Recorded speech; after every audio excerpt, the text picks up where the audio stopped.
Hello everyone, isa na namang ulam ideas ang aking i-share sa inyo ngayon. So ayan, napakasimpleng ulam lang ito at syempre madaling lutuin. So ito yung ating mga sangkapin. Meron tayong dahon ng sibuyas, siling labuyo, paminta, siling green or siling haba. At syempre meron din tayong bawang. Ayan, yan yung mga gagamitin nating sangkap. Kung ayaw nyong maanghang, huwag nyo nalagyan ng sili. At syempre meron din tayo dito ng carrot at patatas. So ayan, hiniwa ko na yun ng maliliit lang. At syempre meron din tayong pampalasa. So yan yung ating mga sangkap na gagamitin sa ating lulutuing simpleng ulam ngayon. Meron din tayo dito harina. So yan. Yung harina depende sa dami ng inyong lulutuin. Nasa sa inyo yan. At syempre meron din tayo ditong itlog. Ganon din ang itlog kung ilan ang gusto nyong ilagay.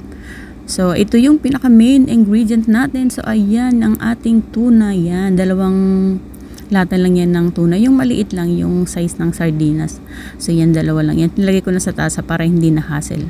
At syempre, ayan lang. Paghahalo-haluin lang natin yan sa isang bowl para mapantay yung ating paghalo-halo. Sa lahat-lahat ng mga sangkap na yan, pagsamasamayin natin sa isang lalagyan. At syempre, haluin natin ng mabuti hanggang sa mag-absorb ang lahat-lahat ng mga sangkap. So ayan. So ayan nga, mano-malo lang ang aking paghalo niyan. Yan. Tinidor lang ang gamit ko sa paghalo-halo ko. Ganyan lang. Huwag tayong tamarin sa paghalo-halo ng mga sangkap na ganyan kasi mas masarap ito kapag talagang nahalo mo ng mabuti. At syempre mas maganda nga ito kapag matagal mo talaga siyang hinalo ng ganyan. Hindi mo agad lulutuin. Ako ganyan ginawa ko. Parang binabad ko muna siya ng mga ilang minuto para talaga namang malasang-malasa yung ating ulam. So yan, ganyan. Hayaan lang natin yan ng mga ilang minuto. Depende sa inyo kasi ako kasi hindi naman nagmamadali pagluto. Kaya ganyan, ang ginawa ko niyan, binabad ko yun ng mga 30 minutes bago ko niluto. Kaya talaga namang malasang malasa. So yun nga yung sili na yan, nasa inyo yan kung gusto nyo lagyan. Kung ayaw nyo, pwede naman.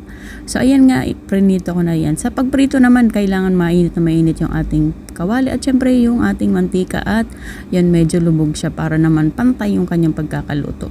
At nasa inyo din kung gusto yung toasted or sakto lang. So ako kasi mahilig kami kapag mga ganito talaga gusto namin toasted. Kaya ganyan ang kulay niya. So yan ang ating ulam ideas ng ngayong araw. So yan, napakadaling lutuin. Hindi ka gagastos ng malaki. Pero talaga namang ang sarap. At syempre magugustuhan ito ng buong pamilya. At syempre kahit ng inyong mga chikiting. Kaya ano pang inaantay nyo. Try nyo nang magluto nito. Panigurado magugustuhan ninyo ang lasa. So yan ang ating ulam ideas for today. Ang aking ukoy na tuna. Yan.